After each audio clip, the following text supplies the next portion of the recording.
Welcome to another edition of Strange New Pod. I'm your Fleet Admiral and host, Julian Brown, alongside the best bridge crew this side of Vacation Betazoid Feeding Cleanse. Commander Hawk is here and is emotionally compromised by the talent the Bear Pack has at slam poetry. It got me too, man. It got me too. Captain Giraffe is here and is lurking on the other side of the playground with the other Romulans. Oh. Aww. Oh, man. And finally, Commander MC is here. And no, she'll gladly take the soup that hasn't been in Mima's mouth. Welcome back. How we doing? We're doing fantastic. Yeah. Giraffe, you look Yes. like you're ready to party. I'm ready to eat some Cations. Not looking like this, though. Vulcan is a motherfucker. Not Vulcan as a motherfucker. No, not at all. No, I had to find a way to throw it in there, and it was really, oh, that's awesome. Yep. Well, we'll We're find ready to another way. party. Yeah. Oh, no, we'll definitely find another way. Oh, man. Yeah, Mima soup, Chris, for sure. Matt wanted to get a drink going, says Mama's thirsty. Just hope it's not Mima because she's going to regurgitate it. Oof. God. Gross. Hello, YouTube Collective. Please, as always, keep your comments and questions coming all night long. You guys freaking rock. Before we go any further, we did this on our Picard review show. We'll say it here. Congratulations to the WGA, the Writers Guild of America, on your amazing deal. Y'all got a Good job. big win. That being said, this podcast and live stream was recorded during the SAG AFTRA strike, which is still ongoing, and without the actors that we love talking about week in and week out who perform on our favorite Star Trek shows, they wouldn't exist. So it's their turn. They're going back to negotiations on Monday. Let's hope for a fair deal for them as well. Yeah, I hope you heard that, Matt. Yeah, don't regurgitate your cocktail. It just wouldn't be good. Yeah. Yeah. That being said, let's move on. This week, what happens when the Cerritos ferries a group of Betazoids? I actually wrote back home in here, but that's wrong. They were going to Ryza. They weren't done partying yet. They were going to Ryza. Keep the party going. Keep that party going. But then things start to get wacky in the Cerritos bar. How is T'Lyn at the center of all that? And then what do the Bear Pack do to help Boimler get through, once again, overworking himself? We're going to break that all down. But first, Hawk, back to you, sir. We need to thank our amazing patron collective at the Ready Room level and above.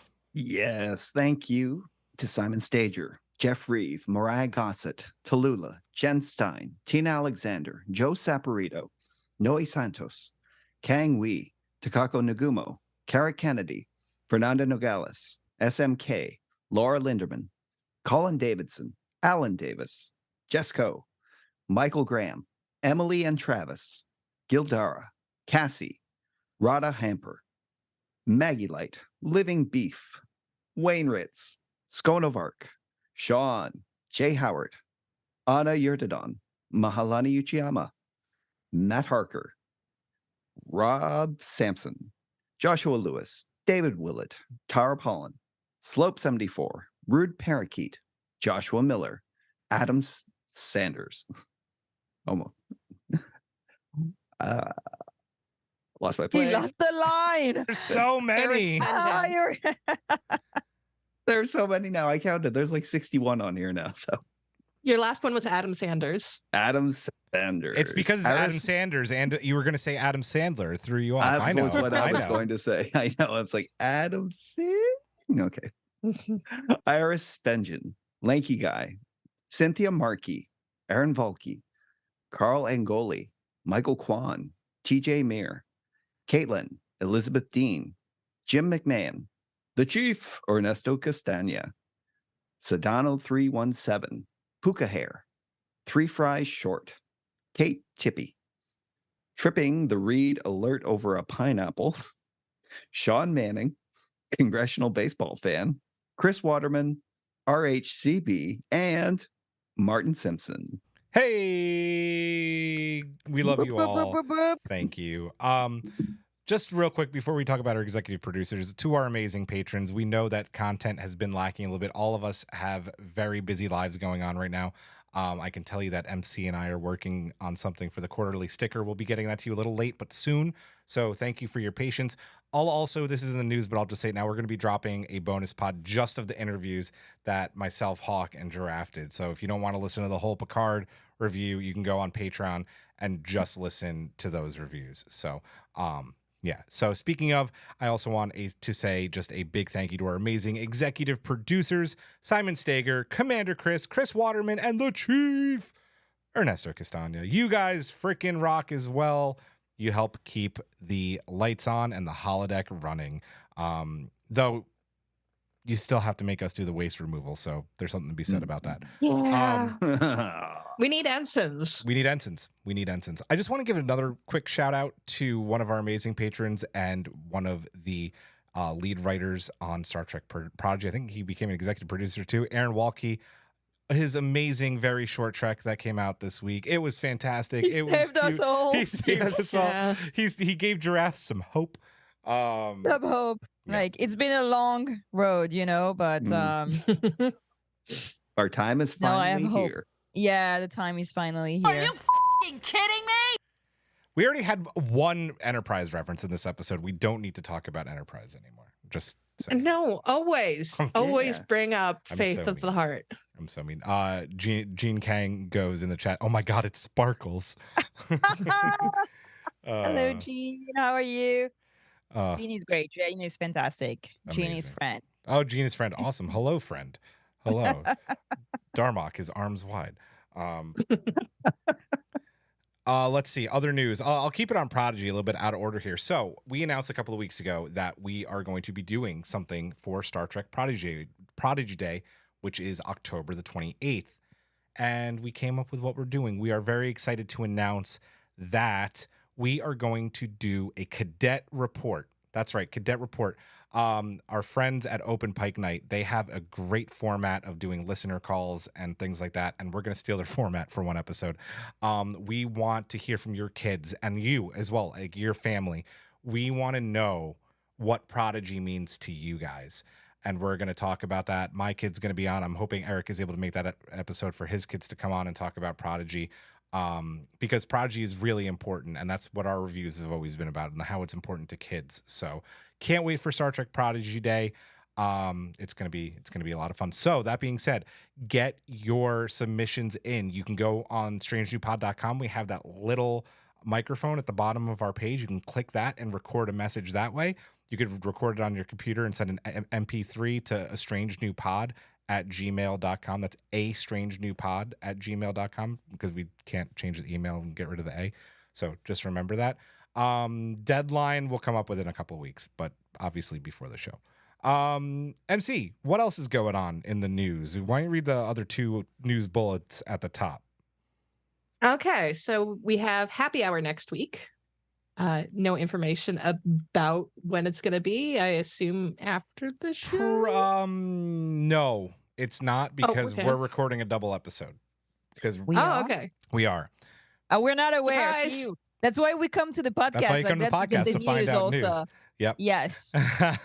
But it'll probably be that week or possibly that weekend. So stay tuned for that. Okay. Yeah. See, this is why it's bad that you have us deliver the news, because you write down like one or two words and it's like, I think I know. I just like to what, see. I just like to see the panic and chaos. yeah, the wheels The turn. panic? Yeah. Have you ever seen me panic? Yes. Yes, I have. When you were completing your Queen Nev cosplay, I've seen. Well, you what panic. cosplay panic doesn't count. I'm speaking Cosplay like panic podcast. is just No, Yeah. Giraffe, come on. There's been a couple of times where I've been like, it's your turn to do this, and you haven't had anything up, and you'd be like, I'll be right back. I need to grab my phone. Just calling you out. By the I'm way, calling I you have out. to say that I cannot stand up because that's not an actual dress. It's just fabric pinned together. It's just fabric. I have like nothing else. I was gonna be Yeah. nice and not say anything, but I you want to had say it because like people are gonna ask on like the internet for me to show my cosplay, and I don't have it. It's basically just pieces of fabric. So, Guys, It's even a mock-up. Even the thing, it's all pieces of fabric. This So is from my I Boimler shouldn't tell you cosplay. to get up and go fill that up, right? No, no, and it's not clean. That's why I'm not drinking from it. I bought it online. I don't know where it's been, so I don't want to, Oh man. intoxicate myself. Jean goes again. Giraffe, her whalebone sparkle. Yeah, I may have already read that, but I liked it, so I read it again. MC, what else is going on? NYCC is happening in 2 weeks. Oh wow, that's coming up soon. And Julian and I are going to be there. And if you guys are there, find us. We'll be the Star Trek nerds. We will. As usual.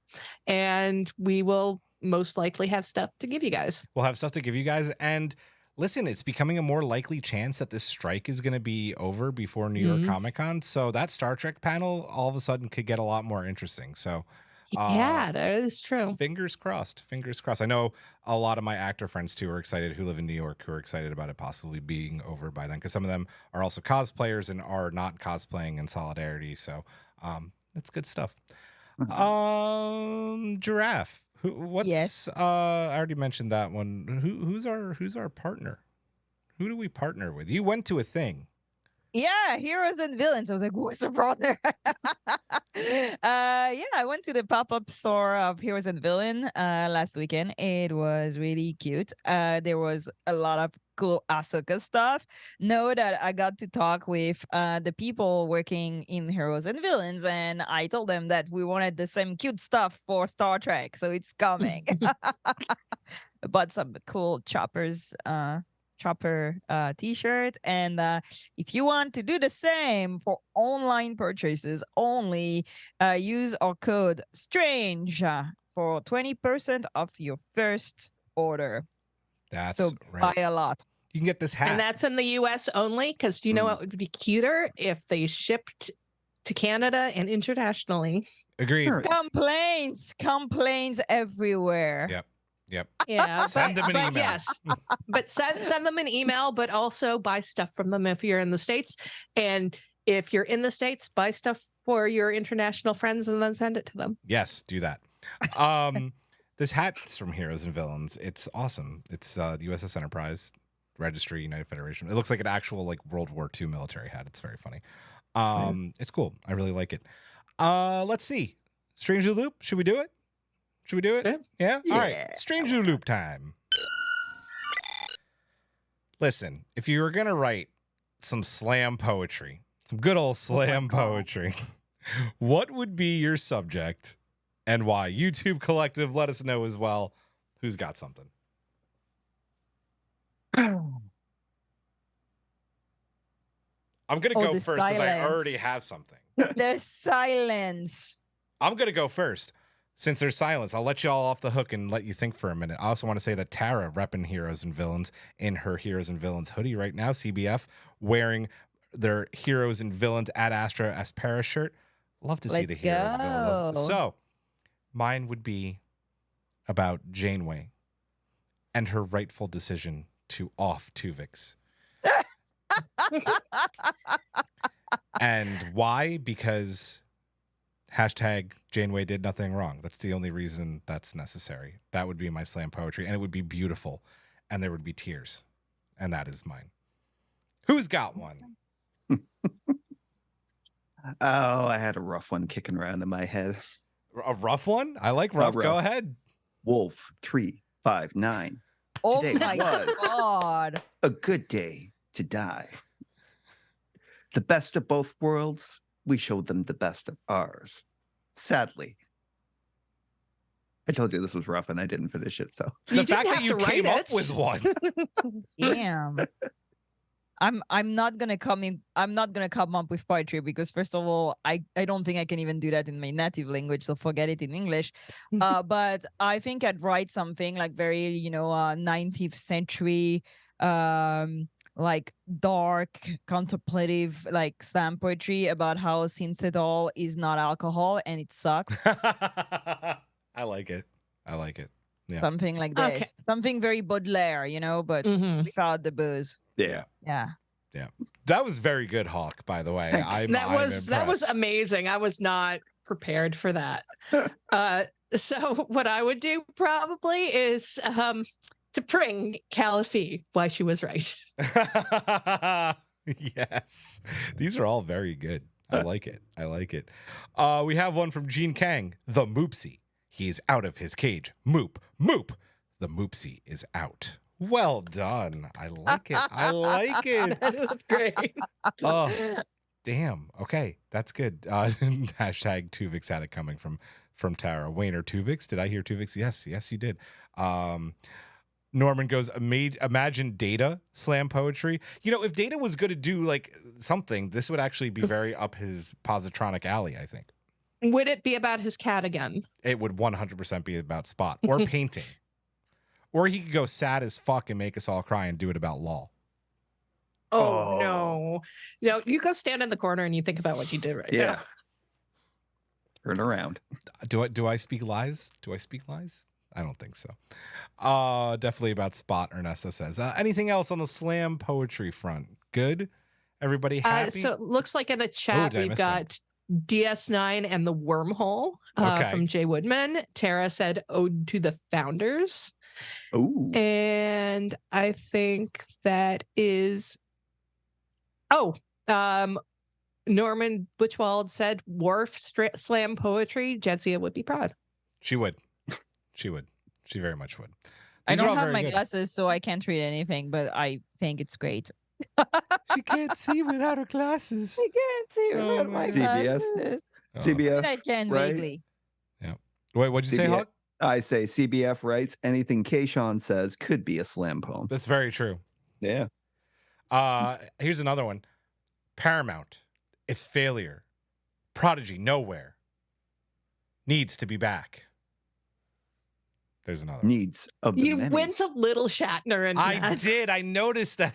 I didn't mean to. I don't know I think either it's how what's happening. I don't know what's happening either. I don't know.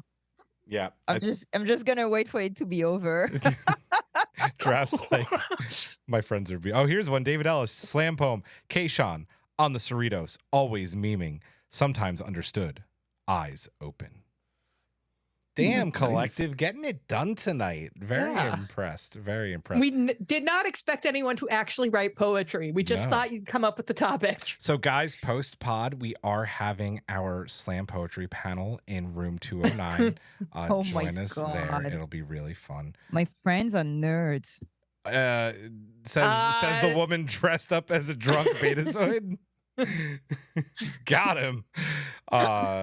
No, we are nerds. That's why we do this show every single week. Should we get to the review of this one? I think it's time. Yes. I think that's enough Let's do this. slam poetry. It is our review of Empathological Fallacies. Our round table order tonight will go Hawk, Giraffe, MC, followed by myself. Keep the good times rolling. That's right. The episode starts with Talin doing a log that she plans to send to her old captain. The Betazoids aboard the Cerritos partied for weeks on Angel 1, apparently, which is, cool. Angel 1. And now they're doing the same on board the Cerritos. And Talin is just not having any of it. She's not liking it. Yeah. She's over her punishment, which is something that we talked a lot about last week when we talked about something borrowed, something green. And she still really wants to return to her old ship, the Cheval. What did you guys think about Talin being so dissatisfied, especially after what we kind of saw from her going maybe a different direction last week, Hawk? Regarding last week, and I don't think that has to do with like this week. It's like it was a party. She bonded with her friends, awesome, and that. But now it's back to work, and the work that she loves to do she is not getting to do in that. Yeah. She's escorting 3 drunk Betazoid. Is MILF still an acceptable term, or no? I mean, Yeah. I think MILF's very acceptable. MILF, cougar, yeah. Okay. All right. I mean, it depends on what you want to do, Hawk. Are they MILF to you? You can also just use cougar, because they are Cougar's definitely very on the good. prowl. No, I think that was Dr. Ta'ana, but that's a different conversation. They can both be on the prowl It's true. for It's true. different things. Regardless, I think she just hit one of those impasses in that regarding her work and maybe the choices that kind of led her there, and how she's not satisfied with her role there at this point. Right now, and that but everybody hits those kind of days, and that where they're just cleaning up after other people and wondering where they went wrong. So yeah, I don't think it has anything to do with the bond she made last week, and that is just today she just was having a not so good rotten day. Yeah, fair. Yep. Dref. I want to read what Tara is saying in the chat. Vaguely, because I cannot really see everything, but MILF presumes motherhood, which is exclusionary.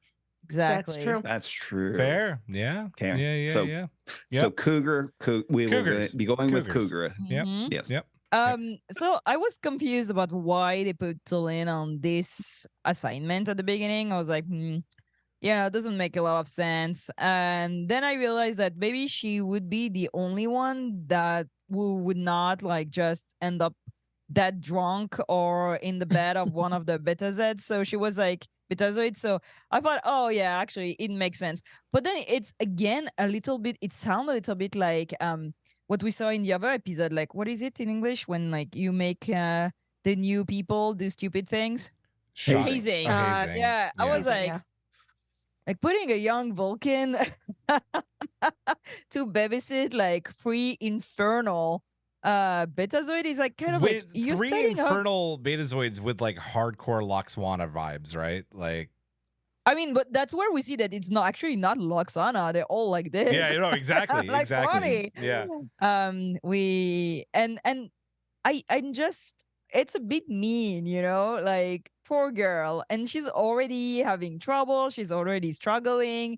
She's having, and it's normal to have ups and downs when you're far away from home also, and in another culture. Like last week, she was having fun because she was discovering something new. And she was also intellectually stimulated because she went to a new planet and explored a new culture. And now she's bored and she's doing things that she deems, not really, how can I say that?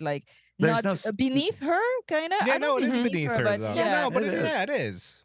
Kind of, but I mean, also there's she's no a- scientific Well, right. Yeah, sorry, Hawk. Go ahead. no scientific exploration in this endeavor for her, right? But it could. She could be trying to talk with the Betazoids and learn about them, and they're dignitaries, so they should be here for a good reason. Sure, they're partying, but very clearly we learn in the episode that they're more than just women here to party. And I think if they get a pass on a ship, for on Starfleet ship, I know it's the Cerritos and not the Enterprise, but still you can find something interesting to do in any jobs, especially when there are people with you. So I was a bit I didn't know what to do with Tulin in this position, but yeah, makes sense. But on the same, I'm a bit disappointed on her attitude towards that job. Yeah. Yeah. And I think that was more with her just self-doubt, right? I don't know if she was actually as disappointed with the job as she let on. I think it was more about what was going on inside of her. Yeah. Real quick, MC. It's hard to be away from home. No, it is. Absolutely. I went to boarding school literally my entire life. So I get it. And it was the same culture. Imagine being in a place where it's not your language and not your culture and not your geographically even the what you know. Yep. Real quick, MC, I just want to read Chris's comment. I love how quickly they flew by the line of her age. Speaking about Tulin and Mariner's response, I've really been watching the speed of the writing this season, and it is impressive. The writing is ridiculous as always. Well, I thought it was a joke on T-Pole because T-Pole is 64 and it very well might have been. Yeah. Yeah. I don't know. Yeah. I mean, it's a joke on how every Vulcan except for Spock is much older than they look. Yep. True. MC. Yeah, so I can understand Tulin in this circumstance compared to last week. As somebody who has been working a job that they absolutely despise, how many times have I come to you guys and been like, oh my God, I'm quitting. Yeah. And then also there's other days where it's oh, this has been a, relatively, inoffensive day. And that's just something you deal with when you're in a job. And I think T'Lyn being assigned this particular job, it's not, I don't think it's hazing so much as it's just something that you do to, I know this is going to, that sounds exactly like hazing, but something that you do to people on the lower levels, not so much to mess with them, but to build character. Because this is something that T'Lyn would not encounter on another ship or on a Vulcan ship, because Vulcans are not going to be ferrying around these party girl Betazoids, because most Vulcan vessels that we've seen have been purely scientific vessels. I think more ambassadorial ships in the Federation are kind of your Starfleet. So this is something that I think she hasn't had a lot of experience with, and it's something that she should do. And I've brought it up in the last couple of weeks. While T'Lyn might see this as a punishment from Cheval, or from the Cheval captain, I can't remember what his name is. SoCal. Yeah. SoCal. I knew they were both like very similar, so that's why I got them mixed up. They are, yeah. But yeah, I don't think it was an actual punishment from him. I think that he saw something in T'Lyn that he knew the Vulcans couldn't, nurture. And it was some, that's Spockian quality that, can be brought out by Starfleet. And having that brought out by Starfleet, you're going to have to deal with things like ambassadors who are apparently like super horny and stuff. Because, I mean, not apparently. This is what. Really Oh, are. no, they were. Not horny enough to take up Jack on his offer, though. Too easy. Yeah. Too easy. Yeah. Well, I mean, like this, I feel like this is just, I mean, yeah, they're putting on a persona, but also it's based in truth. I mean, I think this is just what the Betazoid women at that time of life are like, because like their sex drive quadruples, right? Mm-hmm.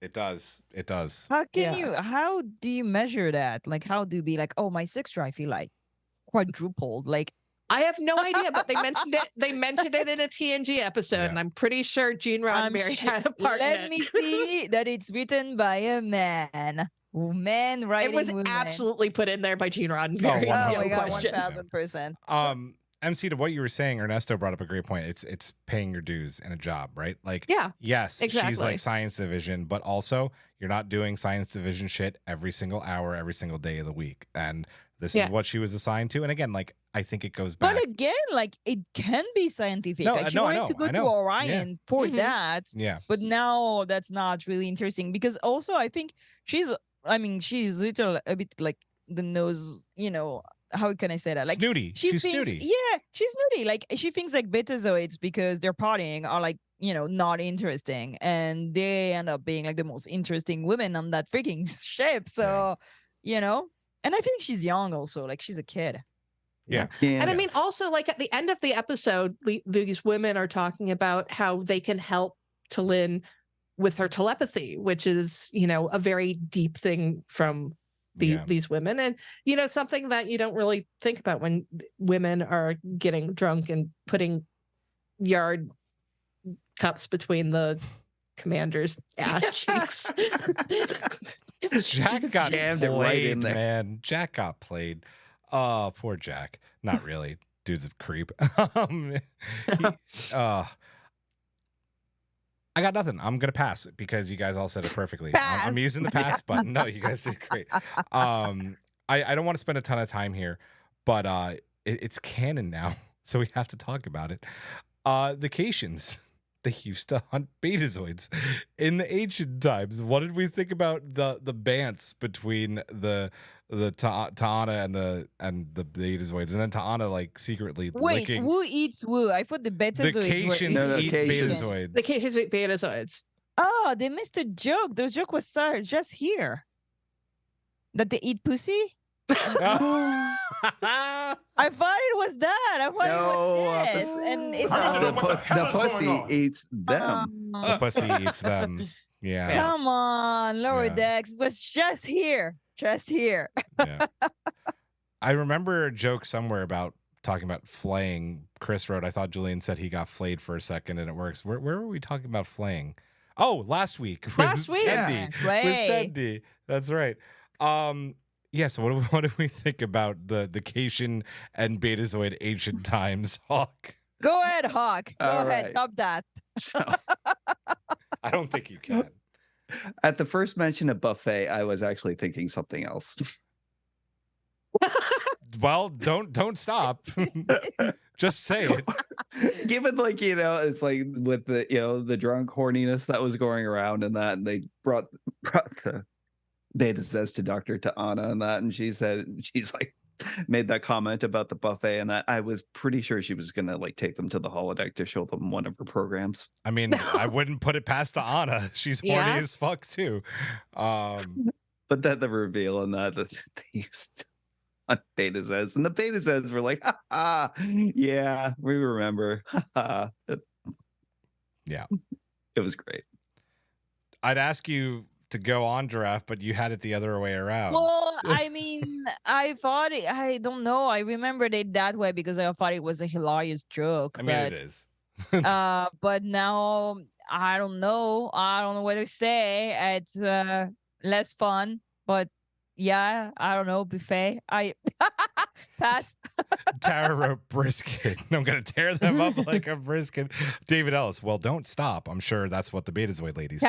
Tara, I have a surprise for you. Oh, yeah, we do have a surprise Yeah, for you later, Tara. you need to stay. You need to stay the whole time. This isn't going to be yeah. a long show.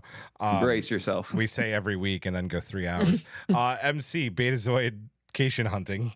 Other way around. Flip it. I really like it because it feels right. It just feels right to me. That being said, Giraffe mentions, missing jokes. I thought for sure with Billups sitting on that table shirtless that he was going to have Betazoid women all over him and him just being completely Pass. just Yeah, uncomfortable, just like, because like seriously, why are you having Billups sitting there shirtless and you have all of these, hungry for man flesh Betazoid women just completely not noticing? Do they But sense I think, the asexuality?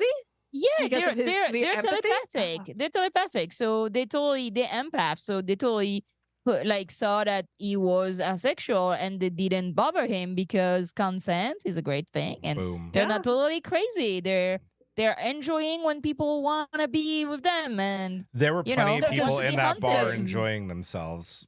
Does Yeah. that mean that Freeman wants to get with them, even though she's yeah, asexual? Yes, 1,000%. 100%. Yes, yes, yes. Yes. I got hardcore. Freeman, if she wasn't married, would probably go with Ta'ana and them to the She- holodeck. She was talking about her husband way too much. Too much. Yeah. Too much. much. She was like reassuring herself. I just was here for the fact that when like Ta'ana started getting affected by Talin's telepathy, that she straight up went after them and was like clawing at the door, and had no one stopped her, would have hunted some fucking Betazoids. And that shit's dark, and I love Mike McMahon for it. Oh my god, and I have to say when Shax just grabs her and she's like biting at his hand, it's just the warm My milk we gave her is gonna relationship work is for a little so- bit. Cat bites are the worst. They are. They suck. Oh. And he was unfazed by it. Oh man, I love them. Oh, their relationship's so weird because it's a romantic relationship, but it is like a pet owner. Yeah. And it's so bizarre. Yep. I love it. But Let's talk about the bar, right? Meanwhile, things do start going crazy in the Cerritos lounge, as we like to call it here. People are making out. Dr. Miglamo is assaulting the replicator. At one point, I think he takes a phaser to it and gets tackled for his effort. Tendi is obsessing, and that's more than usual. I think it was the same amount, just honestly. about the same amount over to Lynn, and just a shit ton of other crazy going on in there. Talin suggests because of that the Betazoids could be suffering from Xanthi fever, and takes them to the med bay where Ta'ana starts getting the scratch. But it's not them, right? In fact, it's we find out that the Betazoids are intelligence officers, right? They're like Rafi. And they're tracking down what we've been kind of talking about throughout these weeks, like the Orions, the Klingons, the Romulans, more getting their ships getting destroyed, right, by this thing that looks like an NX-01 shuttle pod. What did we think about that twist, right? It's not them doing it, and they're actually there like as spies while still getting drunk. Hawk. It's actually a pretty great cover for an intelligence officer, especially like if you're doing this, like they're doing basically what it looks like to be a pub crawl now, world by world by world, not getting transported around. It's like Same doing time. Epcot. Yeah. At the same time, it's perfect because everybody, they think it's just, drunk partying and that. And it's like people could really get into a comfortable position where they start actually opening up a little bit more in that. And then, of course, being telepathic. It's a really good cover. I had something else to say. I can't remember right now. The Miglimo attacking the cheater. Yeah. There was like many questions in one question. I'm like, should I take notes? Oh yeah, I wanted to say that I loved how quickly this turned into the naked time now. Yes, it did. Any excuse for the animators to get to draw just like the wildest crazy shit happening in that bar. Yeah. Well, it was interesting because like the thing with the sorry, Hawk, are you done? No, I'm good. Go ahead. Yeah, the fun thing about the bar is that because we see them party all the freaking time, like you were like, when did you notice that it was abnormal? Took me a long ass time the first time I watched the episode that like it was abnormal. I thought that they were like just like partying hard, and like having a. I think at that point, I think it was after Rutherford, the way Rutherford was acting, because he was going a little crazy as usual. And that was very out of character. Well, and Miglimo taking a phaser to the fucking replicator. Yeah. To be fair. Well, first it was a stool, and then he grabbed it. Yeah. My first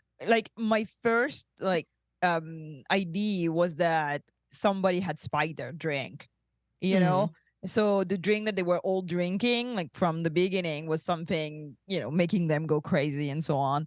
But then when they started like having like the dark under eyes, I was like, there's something like more going on. But my money was not on Betazoids. Me neither.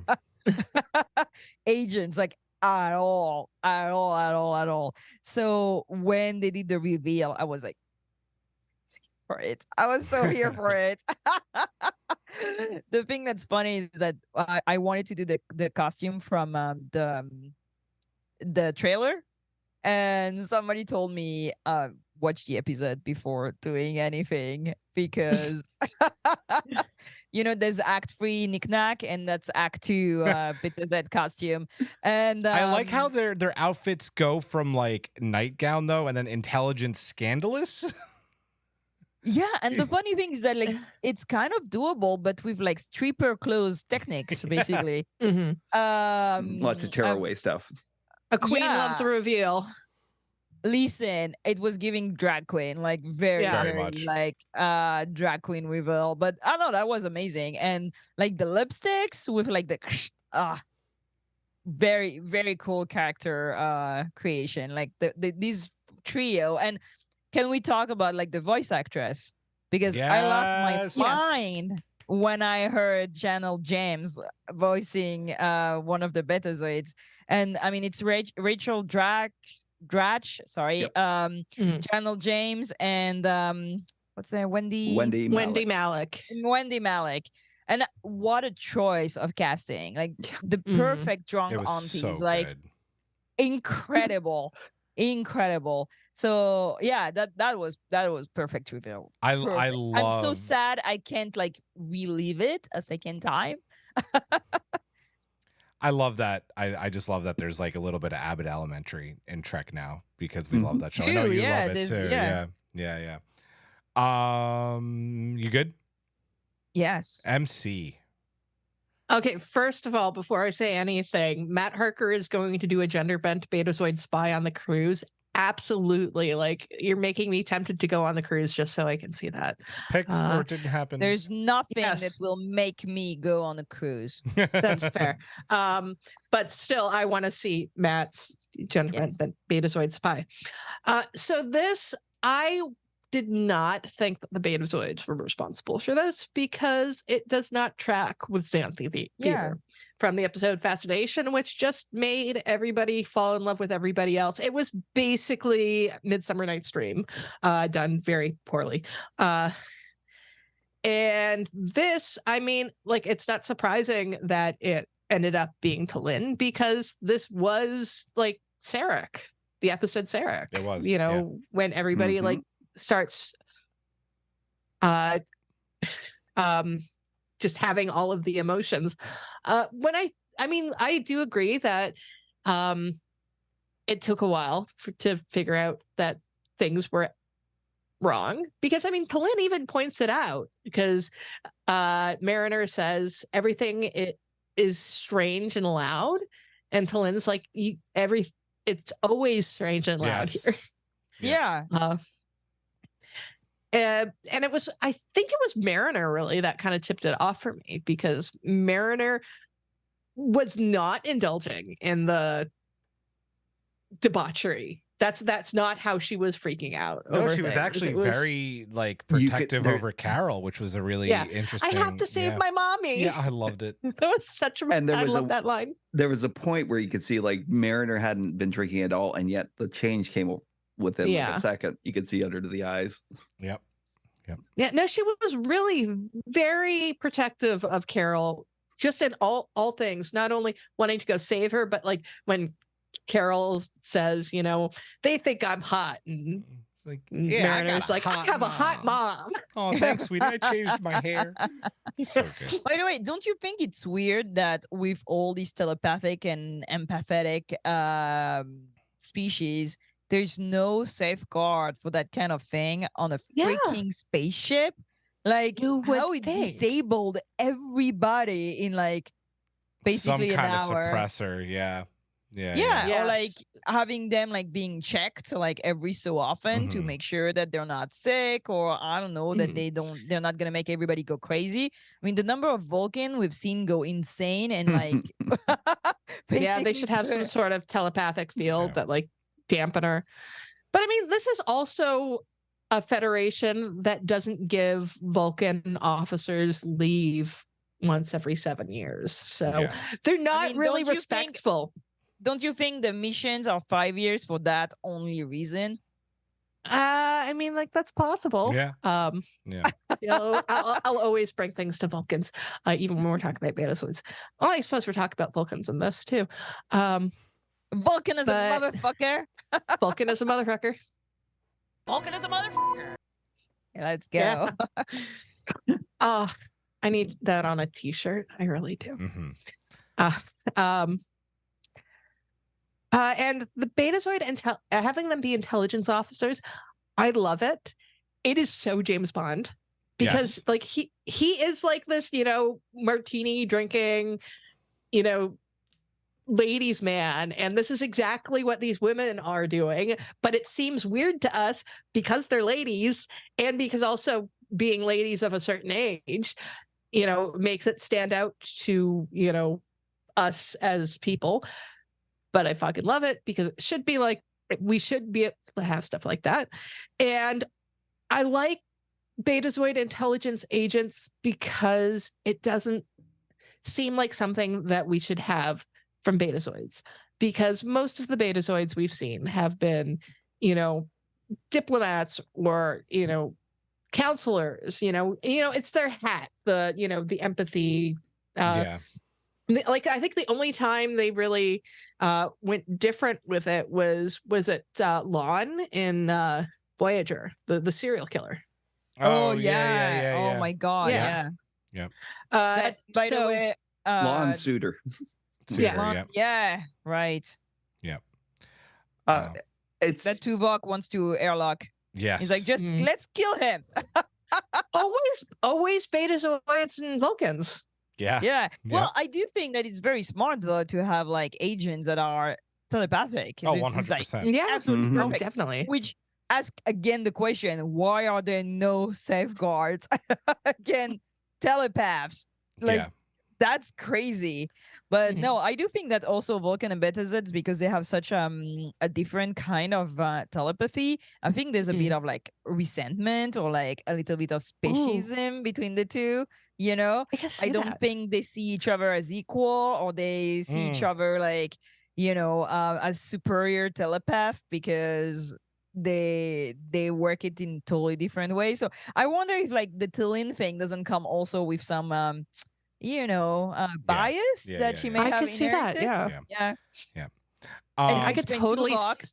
Explain Tuvok. I could totally see just, like airlock the guy. You Yeah. know? Well, remember too. Also, you're talking about how there's not safeguards. There was a whole Voyager episode dedicated to this, with that species that was like basically Nazis against telepaths, and Yeah, Voyager they had have to to travel hide through their them. space and Yeah. hide them in the transporter buffer. So, yeah. I think part of it might be the human bias of the Federation.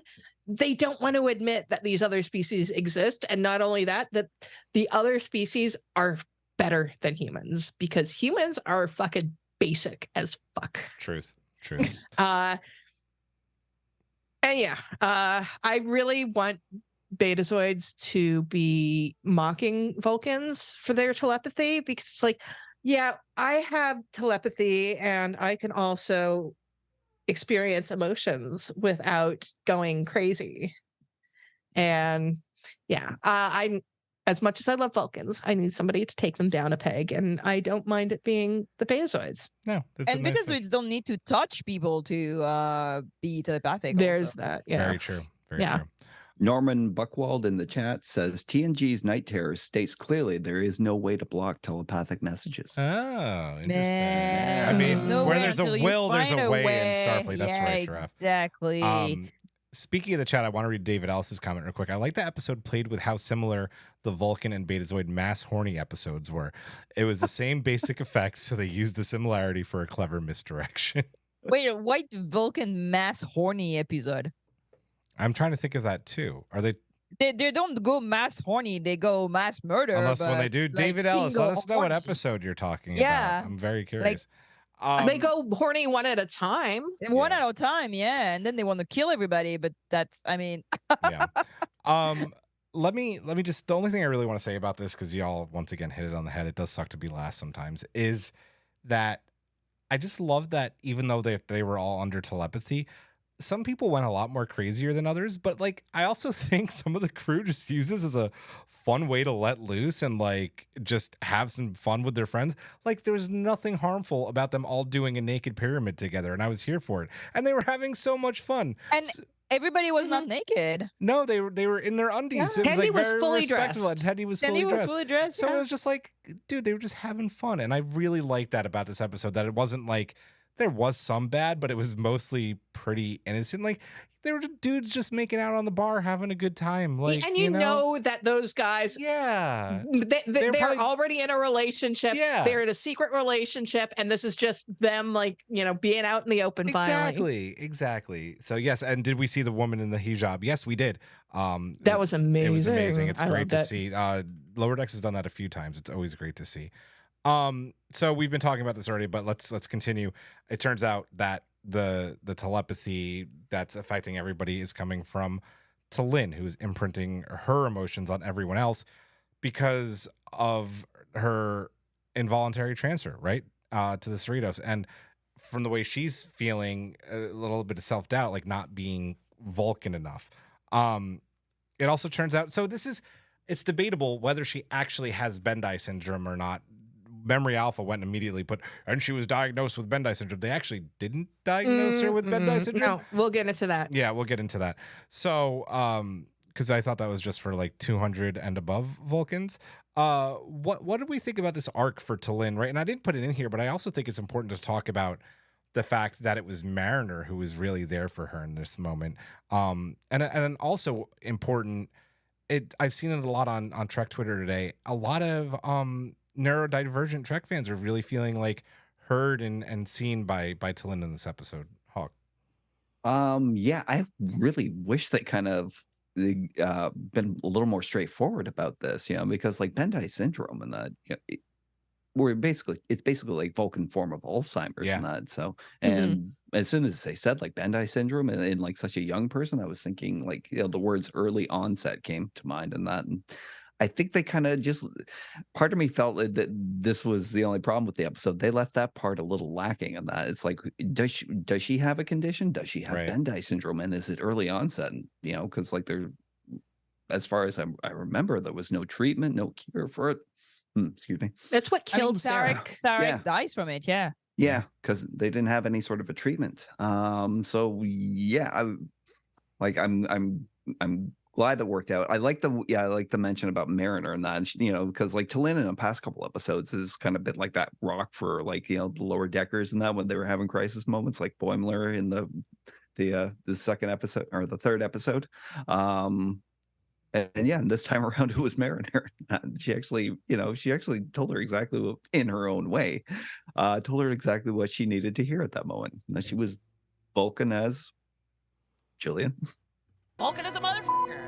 Yes, damn right. And that's Sarek died of Bandai, and he was Vulcan as all hell. So, Yep. still, I really wish they kind of tied up that loose Yeah. end for me. No, that's fair. Giraffe? I didn't like the Bandai syndrome thing. Yeah. I thought there was so many other ways to explain what was going on and saying that it was T'Lyn's like fault or like she was the cause of it, without implicating in this like a death sentence basically, because that's what it is. And also kind of like linking being Vulcan as a motherfucker to an illness that killed Sarek is kind of weird. Like, imagine somebody telling you, "Oh, you're human as a motherfucker because you have Alzheimer." You'd be like, "Oh, is it?" It's like Can I interrupt you guys real quick? Yeah. Wasn't Tuvok also diagnosed with Bandai syndrome? No, he had something else. No, it was Yeah. something else. that Yeah. needed to be A and he was mind meld cured. from his family Yeah. member.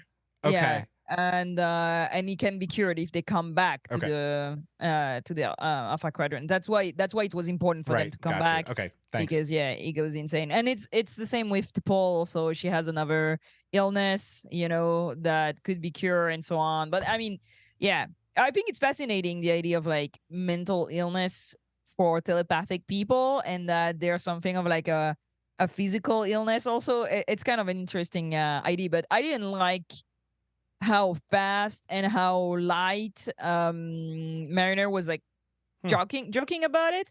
I think it would have been like, and in the end we don't know also, like I rewatched the episode and I don't feel like we actually got an answer, because it would have been so easier to say she's young, right? She is distressed because she's been thrown there with no help and no support. Because what do we see? We see Tuvok, who's way older, right? We see T'Pol, who's been an agent and also way more trained than T'Lyn, right? And we see Spock, and Spock has also a human upbringing, which helps him, right? So T'Lyn is basically a Vulcan kid that has been only working with Vulcans in a Vulcan crew with a Vulcan ship, thrown into the freaking Cerritos of all places, right? And having this kid like having emotional distress, not being able to control herself, not knowing what to do without guidance of somebody more experimented, or the Betazoids woman here that she didn't want to talk to, that could have turned into mentor mentee, and the need to have people of experience in your life and to have people to guide you, that you don't know everything, and that sometimes when you're lost, this can impact all the people around you. And they turned it into, oh, maybe she's just sick. And I thought there was like such here a point that could have been like absolutely great with Mariner telling her, you need a guidance of somebody, you need a mind meld from somebody of your family, or you need to reconnect with your Vulcan side. You need to accept that you're flawed. You need to accept that you need support, that you need a mentor, that you need to listen to these women, that they can help you, instead of being like, oh, you have maybe Bendy syndrome, you're Vulcan as a motherfucker. I was like, there was like such a little thing that they could have like pinned here and put it in like women supporting women, being an older woman, being able to be here like to, guide younger women when they're experiencing emotional trouble. Like things like this. That would have been cool. I think it was the idea of the episode, but too bad that everybody got confused about the Bandai syndrome, basically. I and think it went this was way. confusing. I think it was It was confusing. I confusing, will yeah. say that I will disagree with Little just because of what Chris wrote in the chat. I think she was doing whatever she could get to get Lynn to cool down in the moment because Mariner was still ramped up from everything going on, and up until Yeah, like a true, minute true. before, she Yeah. was still being affected by Lynn saying all that shit. So Yeah. No, yeah. fair enough. yeah. Good.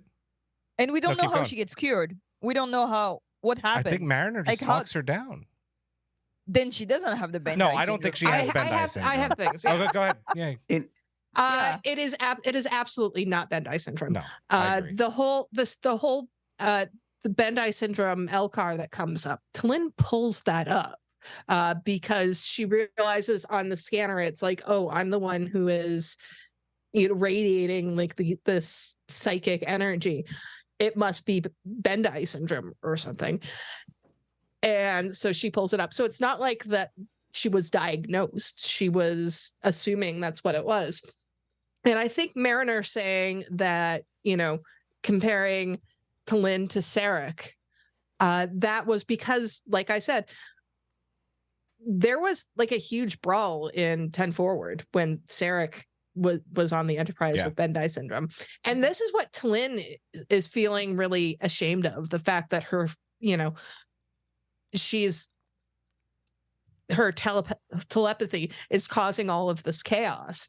And Mariner's just pointing out, oh, Sarek had the exact same thing happen to him. And I think, and the fact that it does stop kind of immediately after Mariner has calmed Lynn down says that it's not Bandai syndrome, because that absolutely would not have happened. The only way Sarek was able to calm down from his Bandai syndrome was by giving it to Picard. Yeah. So Yeah. To Lynn, what's happening with her is that I think she's young enough that she doesn't know how to handle her emotions, and that she has not accepted the fact that she has emotions. And we see this a lot in younger Vulcans, where they, want to not admit that they have any emotions at all. And then you have something like, we're going to get a mention from me, Kelvin versus Sarek, saying that emotions run deeper in our species, which is something that especially younger Vulcans don't talk about, that emotions run deep in them, and it's just a matter of learning how to regulate them. And I think actually part of the way of regulating them is maybe by, it's not just meditation, but I mean, especially for somebody like Lynn, who is not quite fitting like the proper Vulcan mold, it is going to be talking about it with somebody. Because I mean, even Spock talked about his fifis with people a lot of the time. So, and I mean, like, that's fucking healthy. That's what you're supposed to do. Like, let's get some therapy up in this place. So yeah, it's not Bandai syndrome. It is just projecting over the fact that she is trying to suppress these feelings because she thinks that's what a proper Vulcan is supposed to do. But there's no such thing as a proper Vulcan. There's only being like the proper Lynn. Like, Lynn needs to be the best version of herself, which she's not doing right now. She's trying to be the best version of herself from 2 years ago, somebody who doesn't exist anymore. And she's kind of denying the fact that she is now on this ship, and she's in a good position on the ship. It was on this ship that she got her freaking promotion. And I mean, she's 62 and she's an ensign. So did she just enter Starfleet, or has she just been an 62 ensign is for a like very being long time? 20 in Vulcan years, right? I don't think so, because like No? T'Pol was like 63 and like And she a was sub-commander. definitely not a kid. Okay, no, good point. Yeah. Okay. I think she's I'm gonna say I think she's just lying on her age because she doesn't want to say anything. But it doesn't really make sense. Like, T'Pol has like such like a career before, getting on the Enterprise, and like she has lived a lot. Like, this kid, you feel like she's a kid, like she's a 20-year-old, Yeah. right? Yeah. No, I agree. It's just I think she just like said whatever, Yeah. or maybe she has a dark past. Maybe Well, something happened. And Mm. Who knows? and this is what I want to talk about. Think about us just as human beings, right?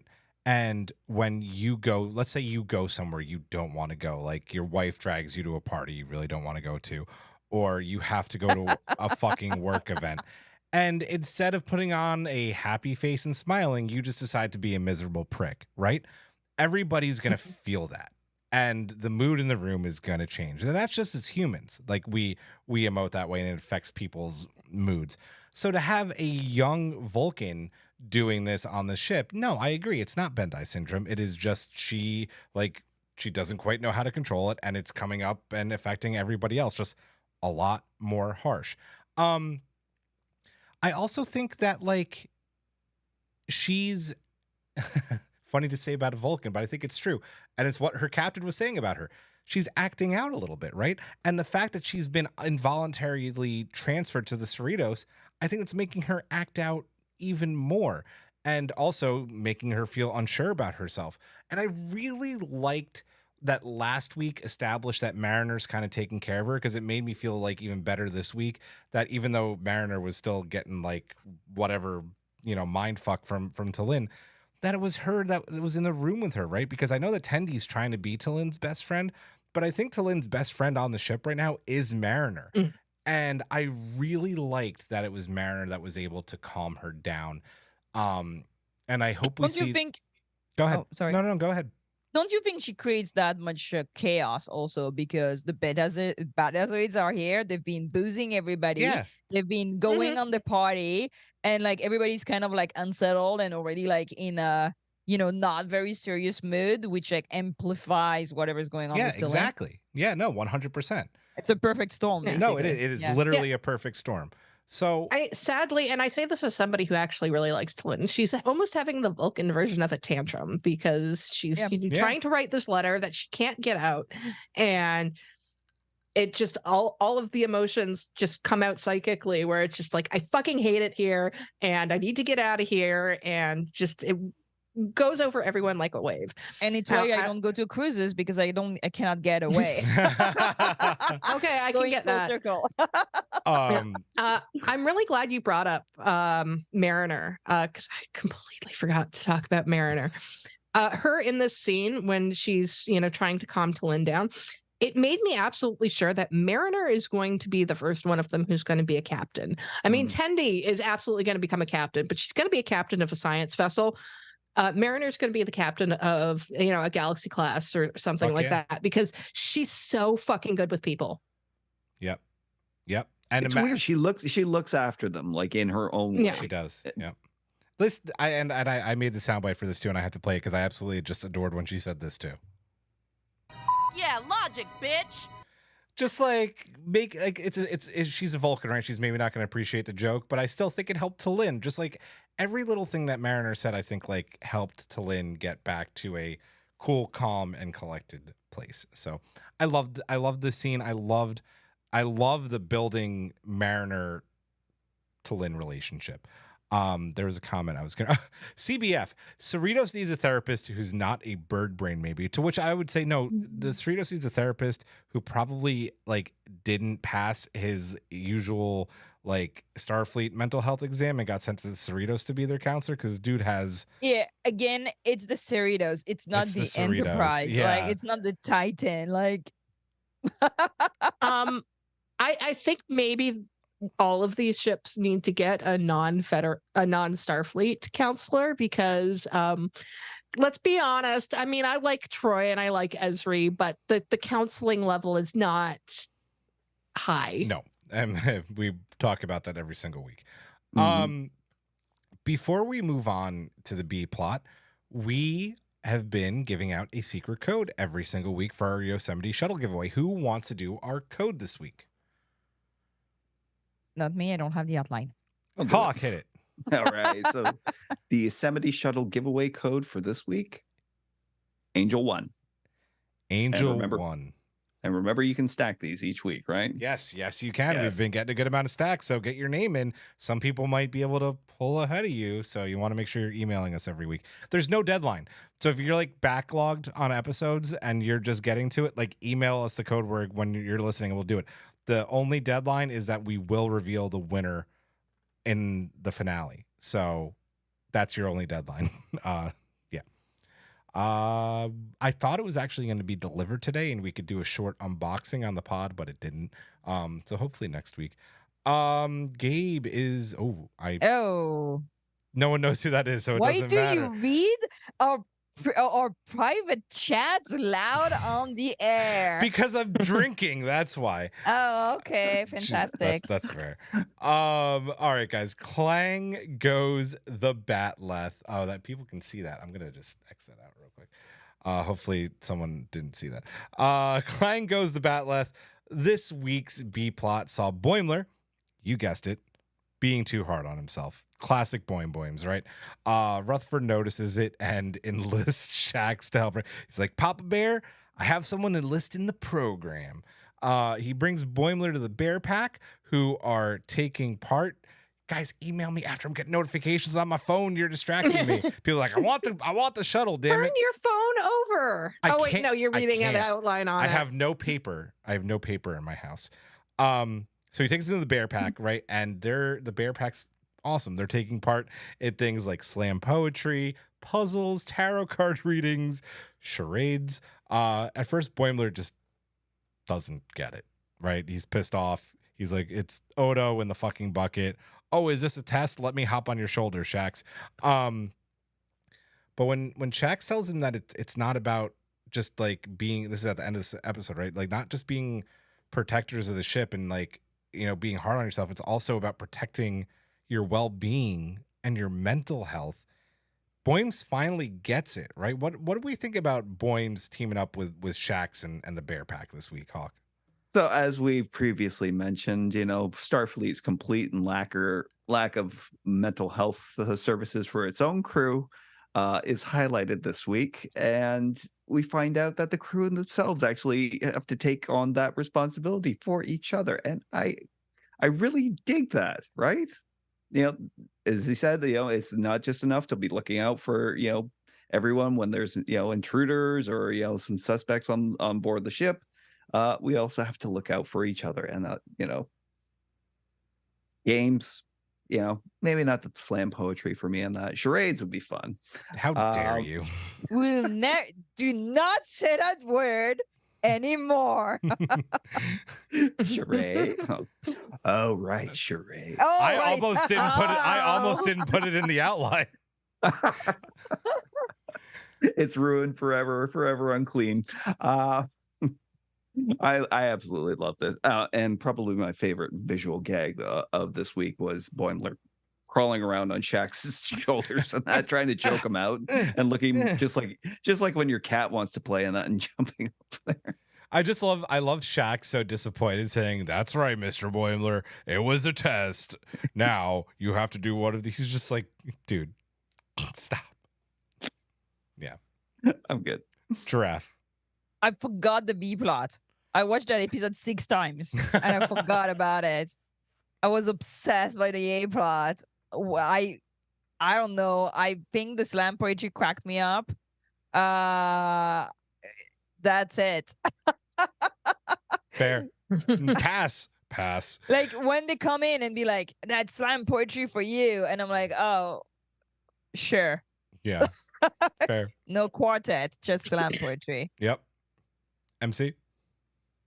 I'm going to read CBF in the chat. Odo in the bucket, his form liquid. Shaka, his eyes open. This plot, Or Temba, his, I don't know. I don't know. Yeah. At least somebody understands mental health on this ship. True. Yeah. Shax, I love Shax so much. He is one of my absolute favorite characters. I mean, like, I could probably say that about every single character on this show. But Shax, I have such a special place in my heart for him. And I really love this connection between him and Boimler. And honestly, like kind of in this episode, I noticed, like, especially at the end when the selfie was taken, and this is like, oh, the selfies and are still a thing in the 24th century. Awesome. But it looks like Boimler now has two bridge buddies because it's Shax and it's Kayshawn, which is nice because Wait, Boimler. Kayshawn's his bridge buddy? Well, I think so because like Kayshawn was in like the selfie when they did the Malcolm Reed picture. So I'm just like, I do not remember anything about this. What happened? They saved the ship at the They end. literally saved the ship. The bear pack saved the ship. yeah. With the slam poetry, but when was there a selfie? Oh my god! At the very end in the bar. Yeah. Okay. And I When mean, they like, found out this, communications had been reestablished. this is a very brief plot. And yeah, I mean, I can understand where Giraffe would forget about this because it's not that big of a deal. It is let's have somebody doing something other than, we need something to break up the A plot. Mhm. Yeah. Yeah, but it was still But linked. That's liked why it's not like it's an A prim. I mean, plot it or was something that- literally an A plot episode Mhm. that was mainly the A plot for like 5 minutes of B plot. So you're Yeah. not Yeah. wrong. Yeah, no, it was cute. It was perfect for what it needed to be. It didn't feel like it dragged because it was only briefly there. I loved it. I love that slam poetry saved the day when she just like did like the arms behind the back and just like kicked the Betazoid's ass. It was great. I love that moment. Yeah. Boom. It was great. Pot. Yeah. Yep. Hot. No, it was. It was hot. It was hot. It was very hot. hot. Not pot. A lot of things about this episode were hot. Yeah, I mean, look at Giraffe's evening wear tonight. Yeah, I got that in there. No, I really liked the B plot, and I do like this continuing relationship with Shax and Boimler. And I forget who said it at this point. But I do think it's hilarious that out of everyone on the ship, maybe Shax understands mental health the most. The dude throws pots. He does some slam poetry. He plays some charades. He does some puzzles with Malcolm Reed on him. I love Shax. Dude should be the Kind of ship's doesn't counselor. surprise me. No. Dude has major PTSD, and Yeah. I think he's the only one who actually deals with it. Yep. Agreed. Yep. He saw the Black Mountain. He saw the Black Mountain and the koala in the I sky. was just thinking because the occupation. Well, and the occupation. Yes. By the way, I have it, and I was going to bring it in, but I forgot this. Shaq's one shot, Shaq's Best Day came out yesterday. So if you haven't gotten that yet, pick it up. It's part of Day of Oh Blood. yeah. Get it? The Dirge Choir. Let's do some Easter eggs. Does anybody have any that aren't Yes. on my list? Go ahead, Giraffe. Oh, So I don't many. know which the list is. I just want to say that the Vulcan chocolate thing cracked me up. Yes. So it's never been on Star Trek. It's never been canon ever. That The closest that we got was that I believe Quark brought it up at one point. yeah, vaguely, but he also have Vaguely. like made up like weird things about like Vulcan love slave like in the holodeck yeah. and stuff. So we don't know what he's doing, but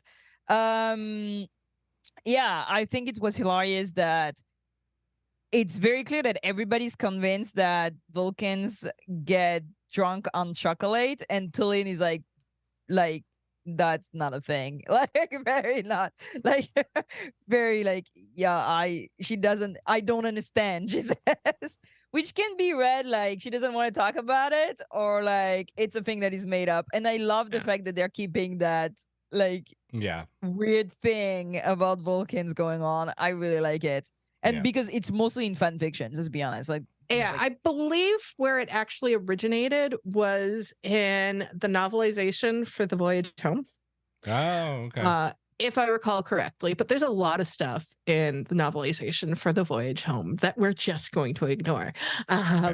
But yeah, the chocolate thing certainly does come up a lot in Vulcan-related fanfic.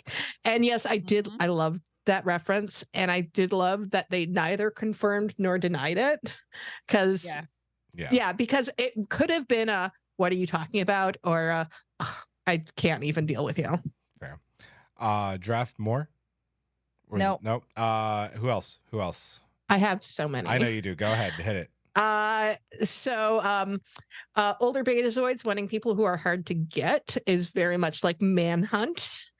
Tlyn has a painting of Caliphie in her quarters. So that's, people do, the amok time. Yeah, with I saw that. Yeah, Lurpa. yeah.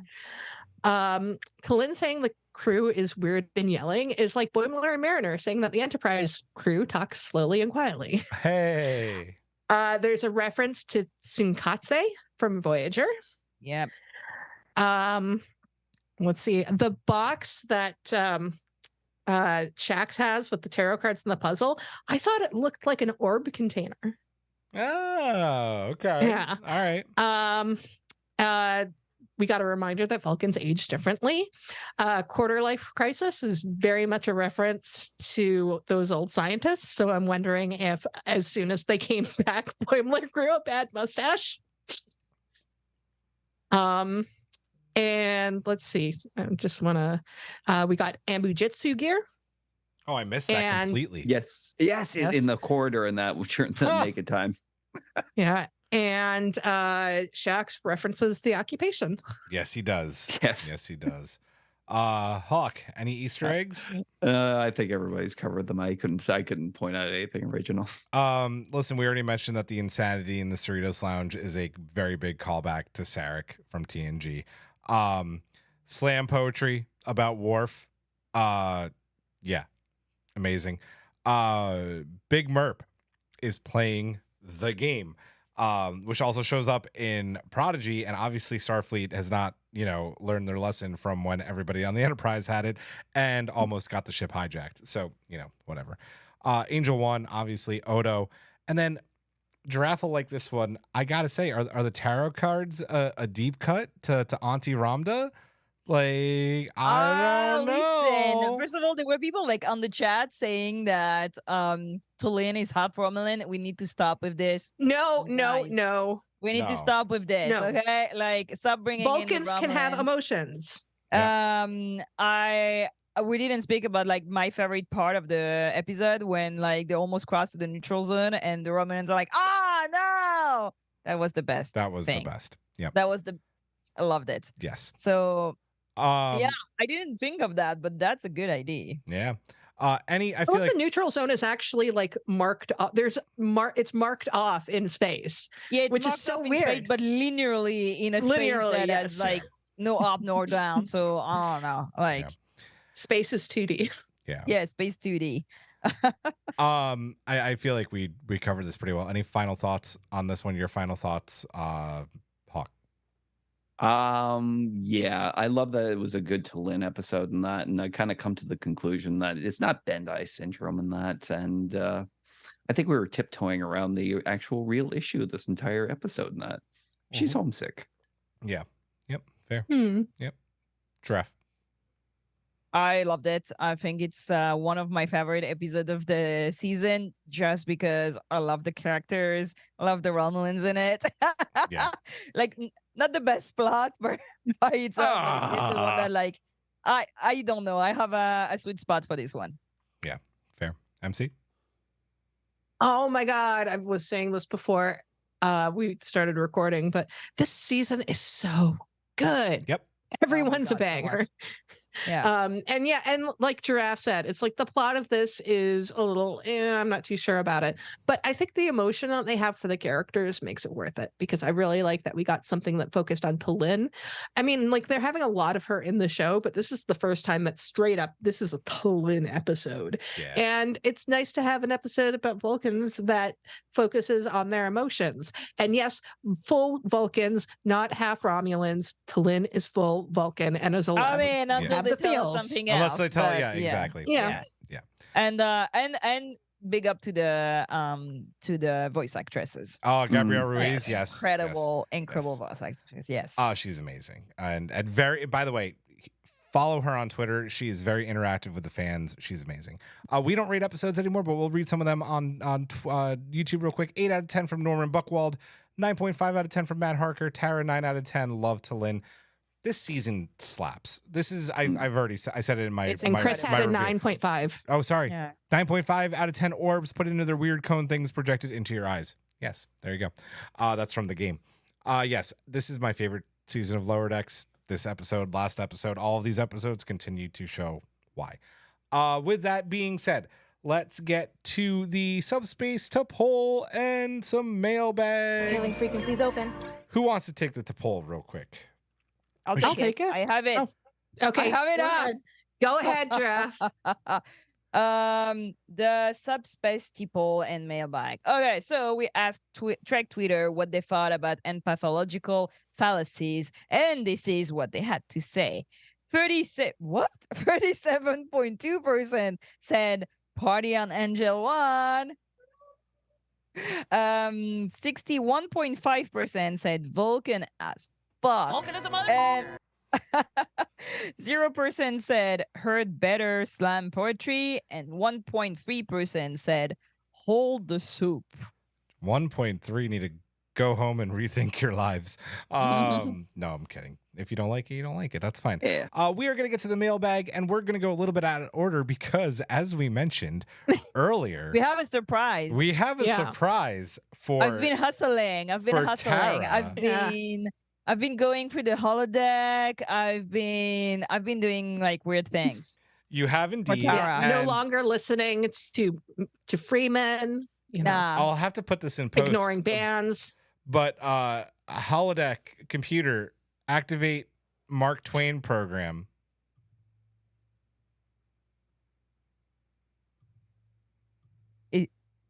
Mr. Clemens. Mr. Clemens. Hello, sir. Oh, Hello. what up, strange new potheads? Hello. Welcome. Oh, Thanks for having me.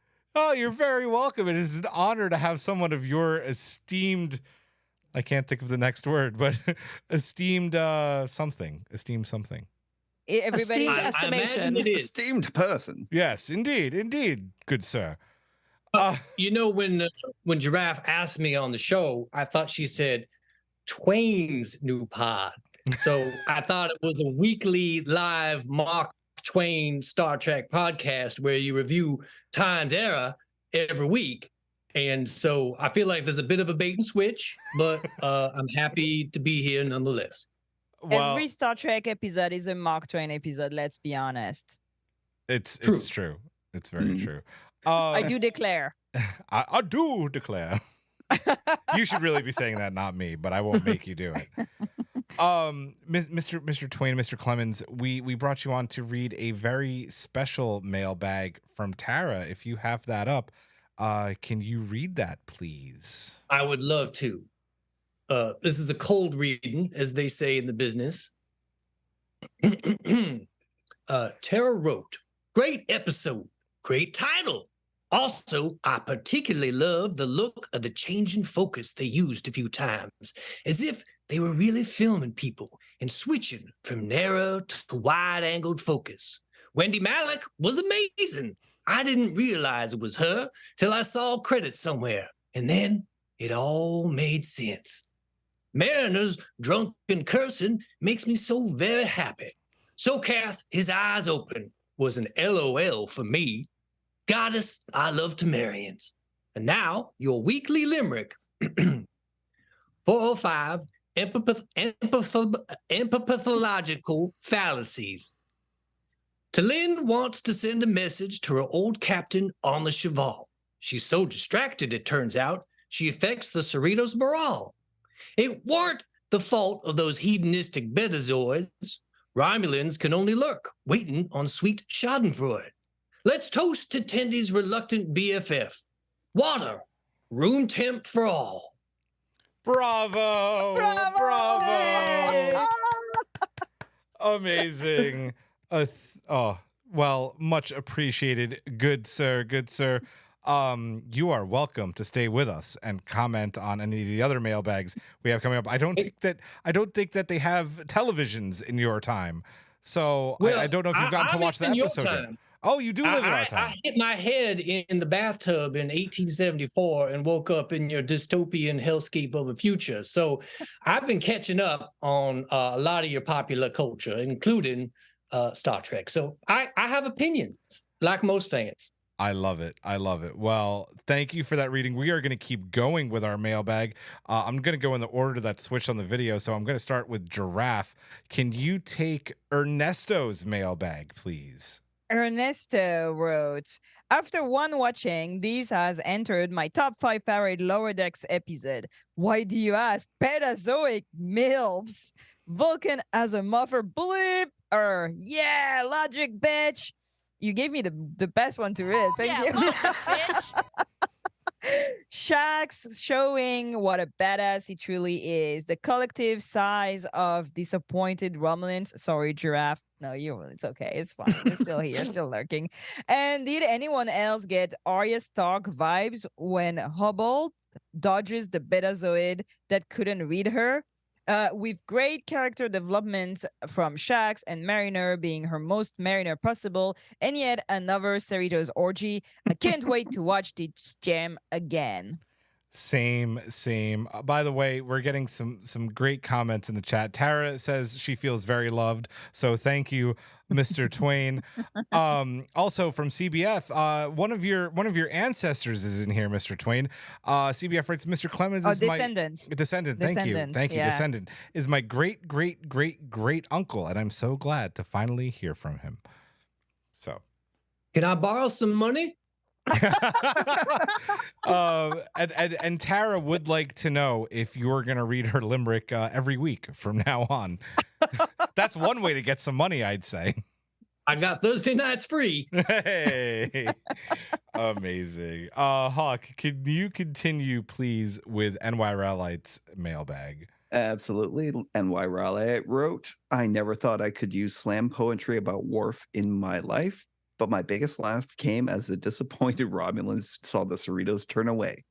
This is the Trek we need now. P.S. Do we think Angel One is just like it was in that hideous TNG episode? Hopefully the mullets are gone at least. Mullets are the mullets are the forever. fun Mullets are part of forever. it. That's right. Didn't you see Mullet Bay on the internet? Mullet Bay. I have not seen Mullet Bay. Bay. No, I'll you'll have to send you the link me. Yeah. MC, can you take Chris's, please? Certainly. Chris wrote, Trek is always fun when everybody is losing their mind, but it ends without much death. Talin is becoming such an awesome addition to the lower deckers and the Cerritos. Miggly Moo losing it on the replicator, the blue guy in the hall playing the game, and the whole act of pulling the rug from under us with Talin being the problem were so fun. I could go on, but there just isn't the room in the mailbag. Bear Pack! Bear Pack! Bear Pack. Love it. I'll take Professor Time Travelers, who wrote, this is my favorite episode of the season so far, but I feel like I've said that for every episode, as have we all. Fair. As have we all. No shade to Strange New Worlds, but it's nice to watch a show with this level of consistency in quality and emotional stakes. Truer words. Truer words. It's brave of you to say something so controversial yet true. So true. You know, Mr. Twain, I'm gonna put you on the spot. Does he have the whole outline, Giraffe? Yes. I do. Would you like to take another mailbag since you're here? Would you possibly like to read Colin D's mailbag? I would love it. Colin D wrote, so much security jumping into badass mode at the drop of a hat. Awesome. Talin being the one to escort Betazoids? Questionable to me.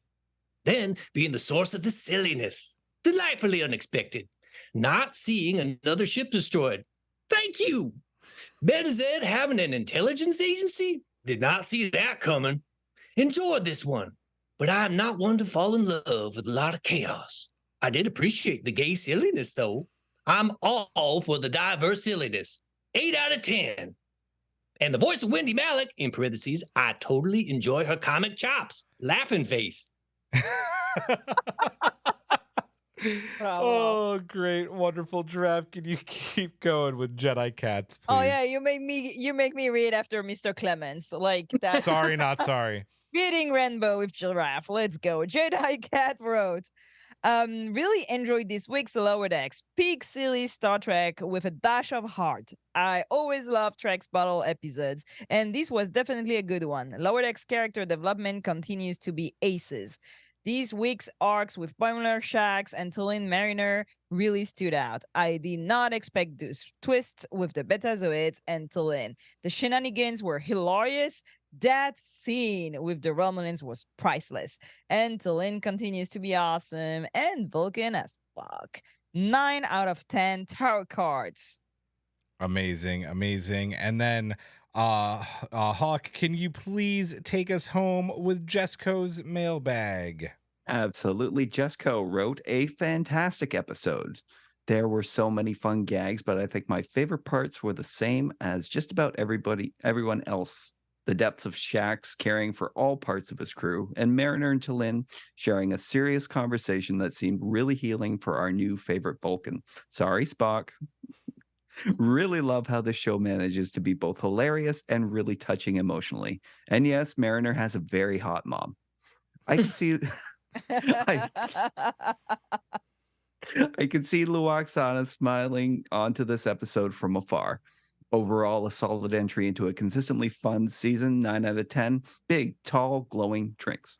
Best way to end a show on a big, tall, glowing drink. So, Yeah, yes. right. Just real quick in the chat, Colin D writes, "That's the best. Thank you, Mr. Clemens." My pleasure. Anytime. Thank you. I do declare. Indeed. Before we freeze program, Mr. Clemens, where can the nowadays audience can find you? Yes. Well, since nobody reads books anymore, I am on TikTok and Instagram as @MarkTwainToday, and you can see me there. I do reviews and I do ridiculous things because that's what people do now. They just do things. They make YouTubes on TikTok, which is what I do. Awesome. Thank you. Chris writes, "I am but a crumb upon the brain of Mr. Clemens." Oh, yes, so very good. This has been amazing fun. Tara, we really hope you enjoyed the surprise. Mr. Clemens, it was an absolute pleasure to have you. I will say then, we will see you next week for episode 406 of Star Trek Lower Decks. That's a fun one. We're going to a very special place. I won't say where, but if you've watched the trailer, you could try and figure it out. For MC, for Hawk, for Giraffe, from Mr. Clemens, and from our absolutely favorite communications officer. You fly safe out there. Live long and prosper. Majram.